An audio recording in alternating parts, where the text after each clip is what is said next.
Buongiorno, Buongiorno, benvenuti. ma cosa sta facendo? Niente, sto completando una collana da regalare a una bella signora. Una collana all'uncinetto. Sì, di perle di lana. Il massimo, andiamo all'economia, invece di perle vere coltivate, perle di lana realizzate a mano. E in più riscalda, non crea problemi. È calda come uno scaldacollo. Ed effetto su un bel maglione nero, scuro. Si può realizzare in diversi colori.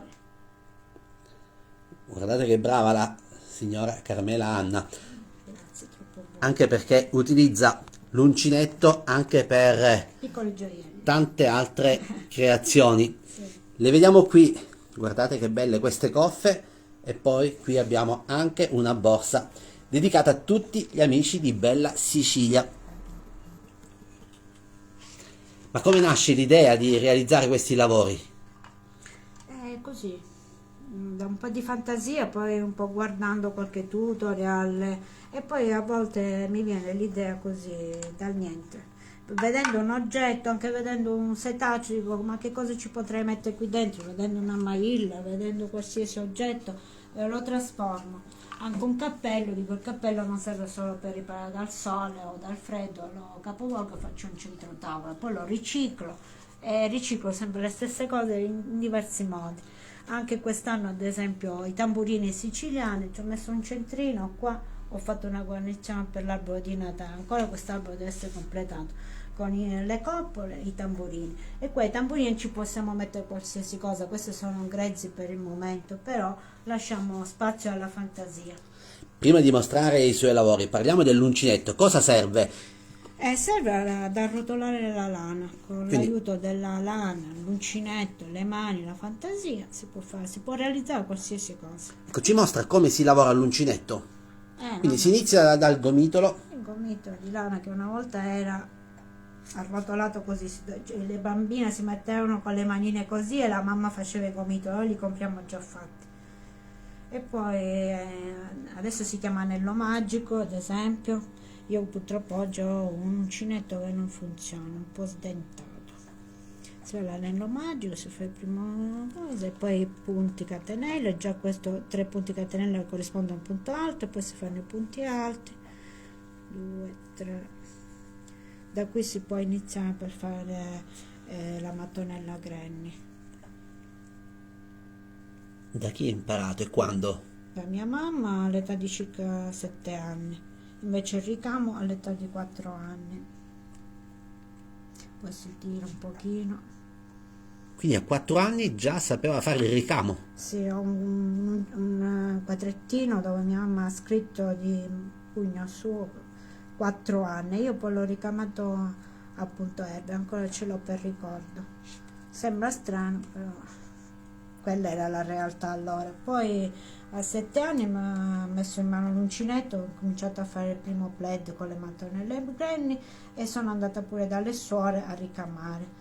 Anche poi c'erano delle suore bravissime che insegnavano a fare dei ricami meravigliosi, scuola di taglio, tutto facevano.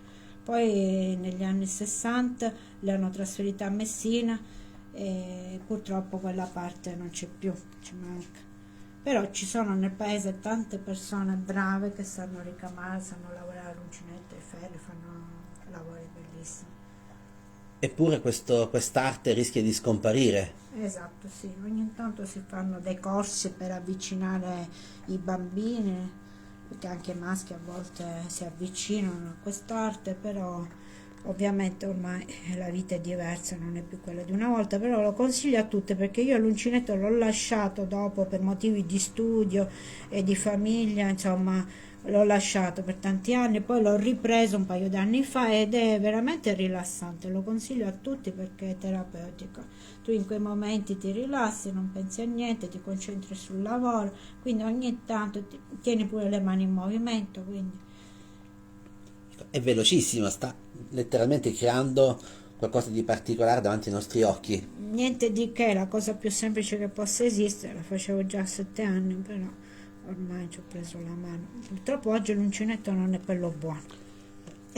Allora amici, fateci sapere da dove ci state guardando. Guardate che albero di Natale particolare, Ma adesso la signora Carmela Anna ci mostrerà tra pochissimo anche le sue creazioni, le coffe ma anche le borse.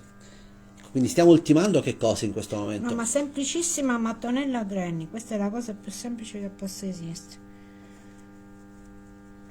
Si fanno dei nodi, l'uncinetto entra ed esce. Si gira l'uncinetto attorno alla lana con l'aiuto delle dita, non saprei neanche io spiegarlo per com'è una cosa automatica. Poi ognuno ha il suo stile. Comunque mia nonna faceva coperte, tende, lavori all'uncinetto meravigliosi. Io non sono niente rispetto a lei, però la passione c'è. Cosa si può realizzare all'uncinetto? Tutto, anche vestiti. Guardi, mia nonna faceva poi le camicie da notte, tanto per dire. Le tende, le coperte all'800, delle strisce con delle rose, dei pavoni, angioletti, quadri, di tutto faceva, rosa, sempre all'uncinetto. Come lei, tanti altri. Io un pochino mi sono orientata col cotone, con la lana a fare rose, a fare quadrettini, si possono fare giacche, cappotti, coperte, tutto si può fare. Una volta facevamo parte anche del Del corredo. corredo, sì, sì, sì, infatti mia nonna mi ha fatto 2 coperte all'uncinetto, una bianca e una beige, che fa parte del corredo, che ora è poco pratico perché per stirarla ci vuole un sacco di tempo e quindi ora i giovani non ne vogliono più di queste cose. Però è un pezzo di cuore, perché per fare una coperta, nonostante il lavoro che facesse in fabbrica, ci ha impiegato un anno, la sera quando tornava da lavorare. Quindi anche le donne lavoravano di giorno e poi ricamavano la notte, la sera col lume. C'è un po' di nostalgia del Sì, passato. sì, sì, molta nostalgia, perché io ascoltavo questi racconti di mia nonna e mi sono rimasti impressi, perché sono frutto di sacrificio questi lavori, frutto di amore nei confronti dei nipoti, dei figli, insomma. Pure io da piccola mi sono ricamata una parte del corredo, non tutto, perché allora si usava così. D'estate, quando non studiavo, mi ricamavo le lenzuola. Allora, salutiamo tutti gli amici che sono collegati. Ciao Fernanda. Mostriamo, signora Carmela Anna, alcuni dei suoi lavori realizzati all'uncinetto. Mettiamo da parte questa Maida che poi ha un grande valore simbolico per lei. Sì, affettivo perché l'ha realizzata a mano mio papà, che non c'è più, ne ho di diverse misure e le tengo care. E poi ci ha messo pure un pochino di stucco che assomiglia un po' alla farina quando si impasta e si fa il pane. Queste miniature, ci sono quelle più grandi. Allora, Vediamo cosa ha realizzato. allora, qua c'è una piccola percentuale di tutte le coffe, perché ne ho circa 100, però ne ho portate solo alcune, ho messe qua alcune. Questa è sempre la coffa tipica siciliana, realizzata in palmanana, intrecciata a mano, e questa è una passamaneria realizzata all'uncinetto. Questa volta l'ho voluta fare all'uncinetto, perché ho detto deve essere fatta una cosa tutta a mano, artigianale. Passamaneria, foglie, fiori, tutto poi cucito a mano qui sopra, applicata a mano. Poi questa qui sempre con le rose verdi per delle nozze smeraldo, il colore appunto è verde smeraldo, tutta affoderata dentro. Qua ho messo dei copripunti, la catenella anche sotto, tutta affoderata. Sembra strano, ma siccome il verde smeraldo è il colore delle nozze d'oro, l'ho realizzata così. Questa è la borsa pratica versatile che ho realizzato per Bella Sicilia, per gli amici di Bella Sicilia, così possono andare in giro portando un pezzo realizzato a mano, possono mettere gli oggetti vari che servono a loro per fare le riprese. E poi sappiamo che ha Tutto fatto, realizzato a mano questo. visto che siamo ormai a Natale, oltre all'albero natalizio ha preparato anche un presepe, Sì, un piccolo sì, presepe. sì, sì, un piccolo presepe, ho fatto i panari pure, foderati, realizzati con qualche elemento siciliano pure, che può essere utilizzato anche in cucina per frutta secca e cose va. E poi ho fatto i presepini nel setaccio antico, un setaccio antico. Quindi questo era un setaccio. Sì, era un setaccio di circa 50 anni fa. Ci sono pure più grandi, ne ho fatte alcune più grandi. L'auspicio è che quest'arte possa continuare. Speriamo, speriamo. Che invito facciamo ai giovani? E di non pensare sempre al telefonino, perché pure io lo uso tanto, mi collego, leggo, cerco notizie, cose varie, però ogni tanto di fare qualcosa alle ragazze anche all'uncinetto, fare qualche dolce, i ragazzi fare qualche cosa anche come falegnameria, piccole, di dedicarsi a un hobby. E allora, per chiudere, mostriamo questa coffa che parla del suo borgo, Sì. San Piero Patti, uno dei comuni del circuito turistico Bella Sicilia. Sì, sì, sì, sì. Questa è sempre la solita coffa, però questa volta ho pensato di metterci qualcosina, una parte del mio paese. Ho fatto dipingere questo, il Duomo, e l'ho cucita a mano.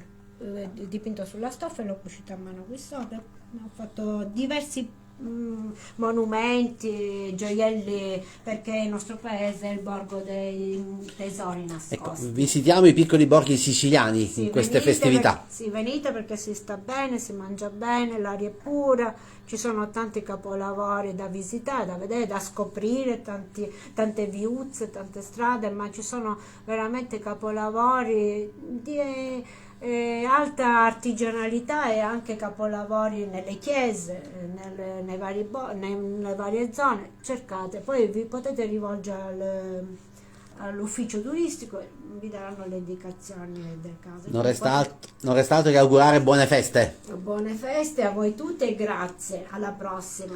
Grazie. Grazie a lei, arrivederci. Condividete il video e fateci sapere da dove ci state guardando.